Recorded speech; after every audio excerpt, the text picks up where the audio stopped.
Thank you for joining us today. We have another exciting guest joining us for today's program. Welcome to the Tech and Space Leader Show, where we learn lessons from leaders of the next frontier.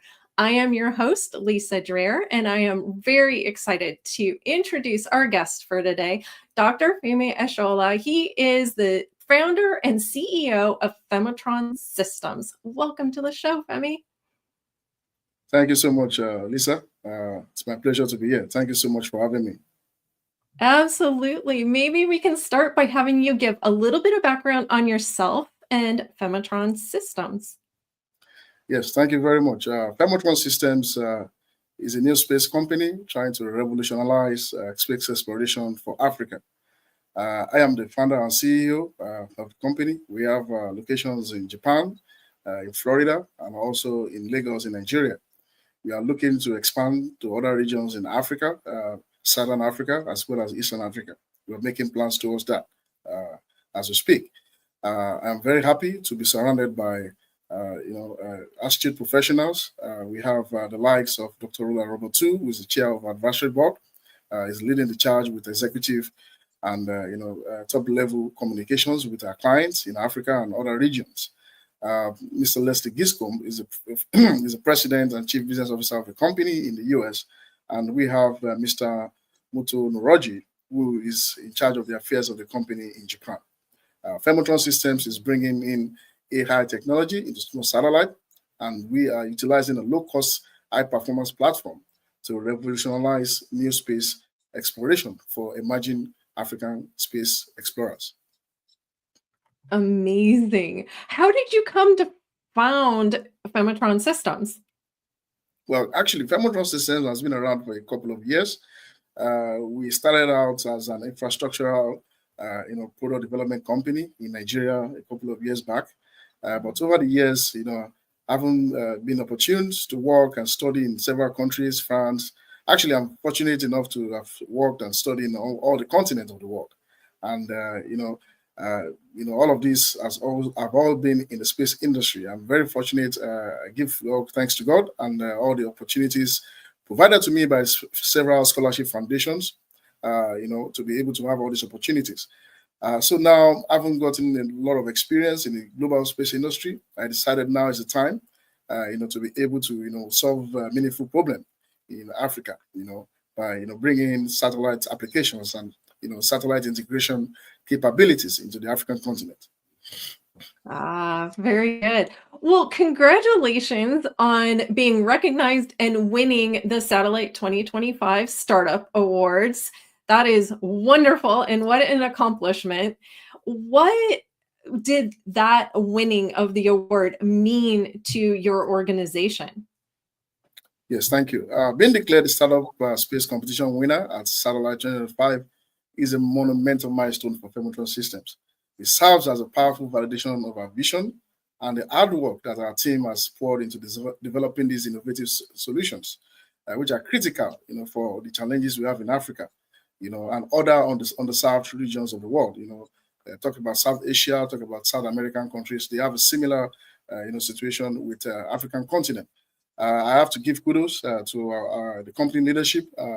Mr. Muto Noroji, he has, given a lot of effort in developing the company in Japan, together with myself.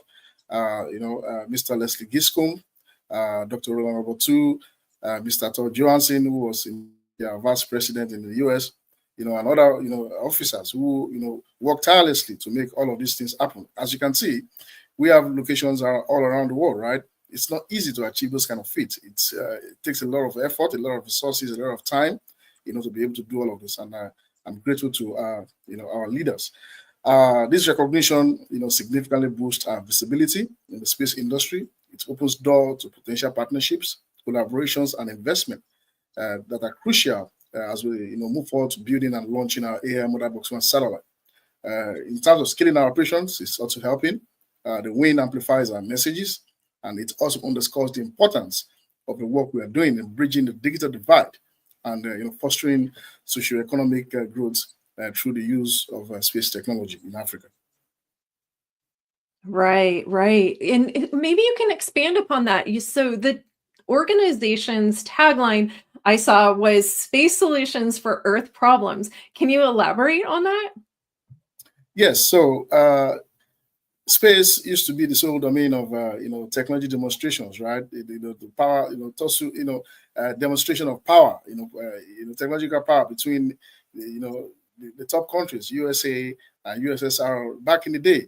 But now space has become something that is necessary, for our everyday life on Earth. Okay, we use space, for navigation. We use space for communication. The GPS, that you have, receiver on your phone cannot work without a GPS satellite, in space. Okay, everybody use Google Map almost on a daily basis. You watch television stations, you watch, movies, that are being streamed via the internet or any other platform. Satellites are enabling all these, functionalities. Telemedicine, agriculture, and all other industries that you have out there.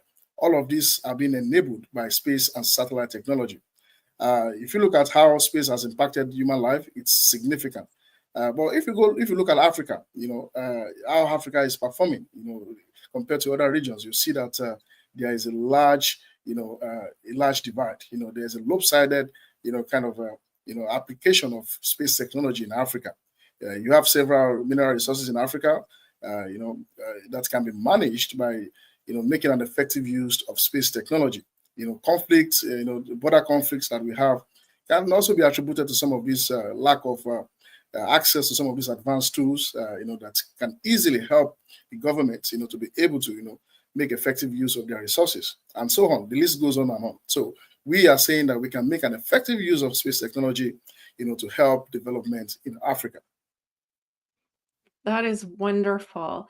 And I think we forget how just integral the satellite and space industry is to our daily lives. It's invisible to us, right? Sure. So yeah, and I think we take it for granted that it's just going to be there and it's always there and it's always accessible. So I think it's really important that you're making that distinction between what we might experience in, say, the US and what people experience in Africa. So, can you talk about the AI Motherbox One?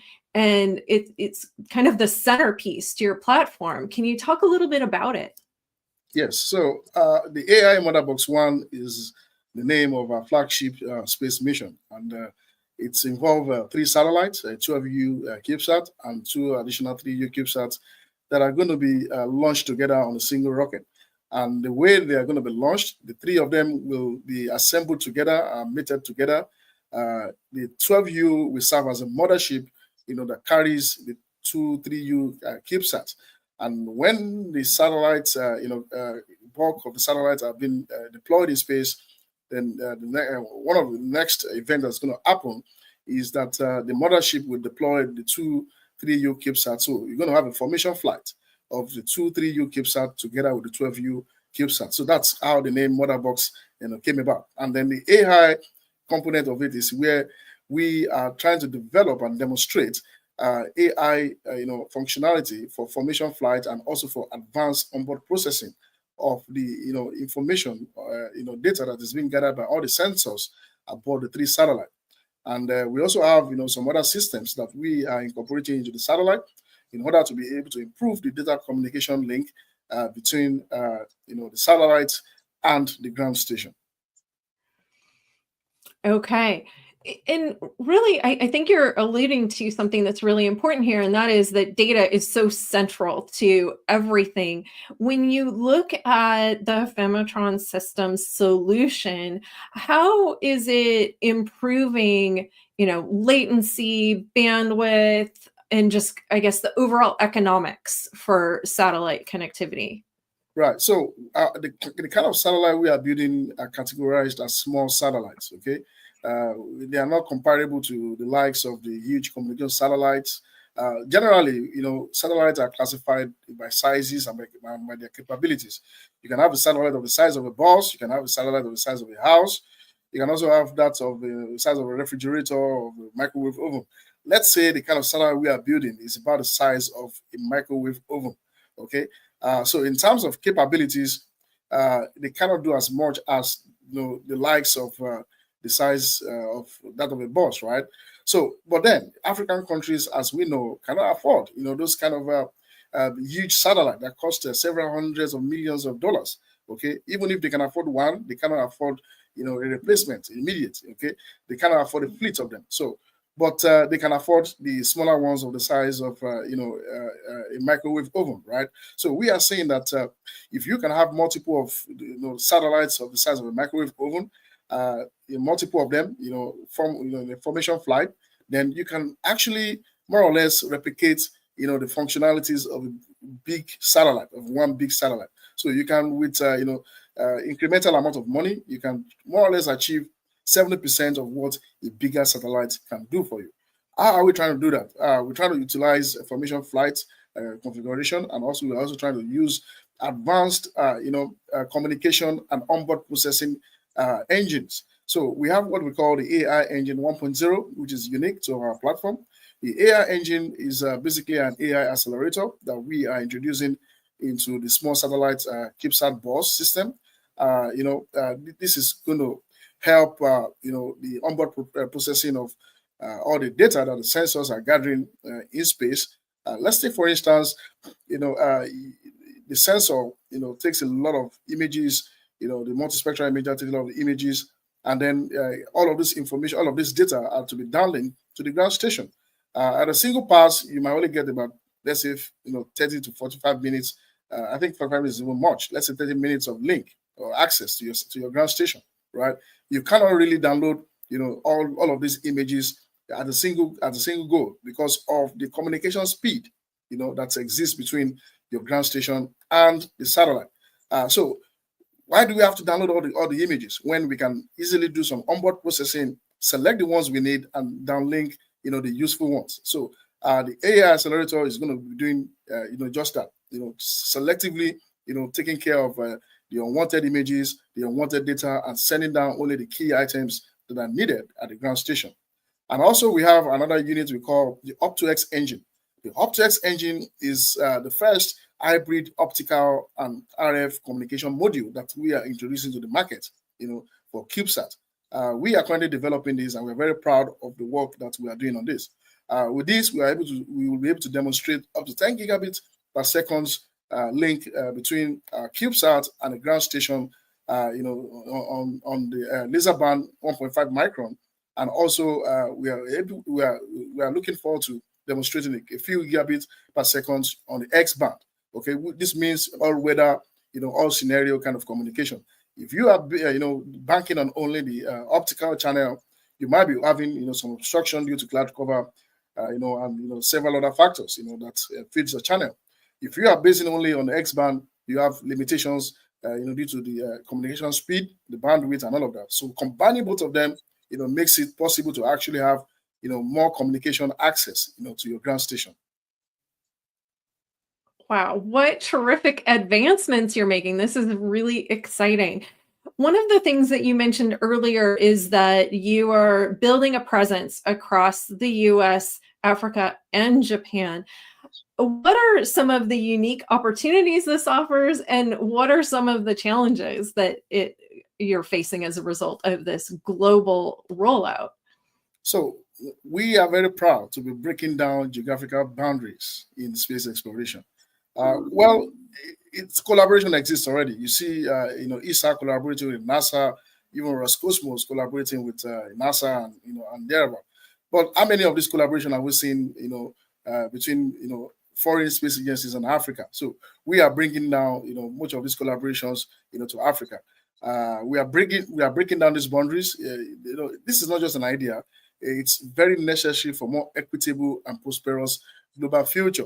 We want Africa to be prominently, part of the beneficiary of space. The Outer Space Treaty is it's clearly written there that space is a domain, for the whole mankind, for the whole of mankind.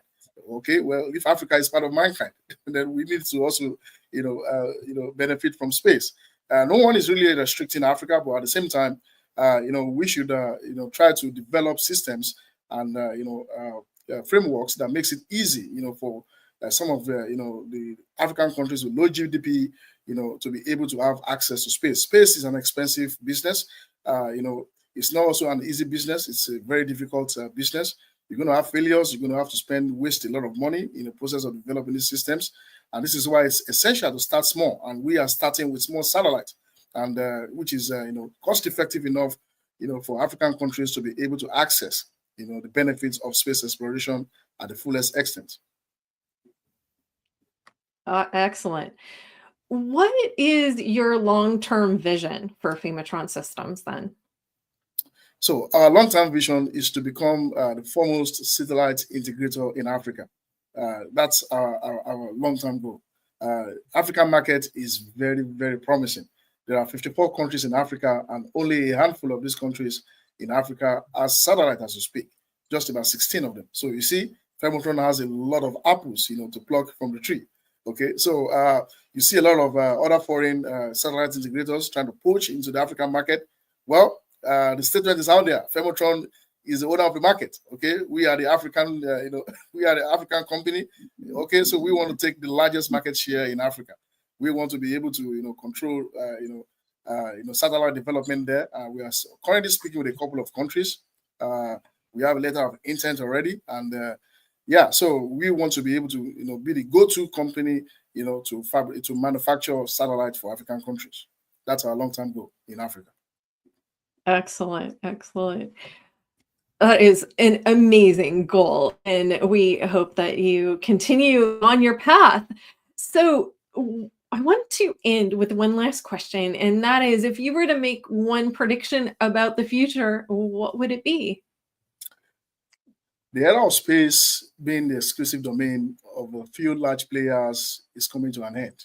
Okay, space is, well, we cannot say it's saturated, but look at the US now. SpaceX has demonstrated, some very, ingenious feats in the past few years. Now you have thousands of satellites orbiting the Earth, special thanks to Falcon 9. European Space Agency is not also lagging behind. They're doing their best. The Russians, the Chinese, the Japanese, all these regions are stepping up the game. Even North Korea is putting satellites in space, So yeah, Africa, is also trying to get on the bandwagon. We want to also be able to put our satellites in space. Okay, the rise of small satellites, advancement of AI and onboard processing, and a growing focus on assessing, some of the technologies that are available, for us to be able to demonstrate our capabilities. These are promising things that we are trying to utilize, and we can see that these are becoming a reality day by day. Space will become, a more integrated and democratized part of our everyday life. Take it or leave it. Contributing, to a more connected and a sustainable world. If you have seen Star Wars movies, usually the way they depict, the cast, you have, a multicultural team. Okay, you have the Americans, you have the Europeans, and you also have Black people, who are in space, right? So this is a testament to the future that space is going to be a place where all of mankind are going to be present, and not just present in terms of, being helped to be there, but we also want to be able to get there with our own means, with our own capabilities. And this is the prediction that I have for the future. What a wonderful view of the future. Thank you so much for making time to be here, Femi. Can you tell us, if somebody wanted to learn more about Phemotron Systems, what they should do? Well, feel free to contact me. My email is Femi, F-E-M-I, @phemotron.com. You can reach me on my mobile as well, 386-262-0040. Also reach us via info@phemotron.com. We are growing very fast. We have welcomed new investors. Even since yesterday, we welcomed new investors. So we're currently raising a seed round. We welcome, insightful investors who see, the value and who buy into the vision of, a rising Mother Africa. We are genuinely solving real problems in Africa. We want to change the narrative of Africa being viewed from the lens of incapable continent. We want to change the narrative of Africa being seen as as a dumping ground of technologies. We want to be able to be part of our future. We want to orchestrate. We want to create our own future with our own hands. And African youth are stepping up to the game, being led, ably by Phemotron Systems. Fantastic. Thank you again for making time to be here today. We really appreciate it. And congratulations again on your win at Satellite for the startup program. So congratulations on that. Thank you so much, Lisa Dreher, for having me. It's a pleasure to be on your show. Absolutely, our pleasure. And I do want to take a moment to thank GuideForce for hosting these sessions. To learn more about GuideForce, you can visit guideforce.com. And we'll see you next time on the Tech and Space Leaders Show.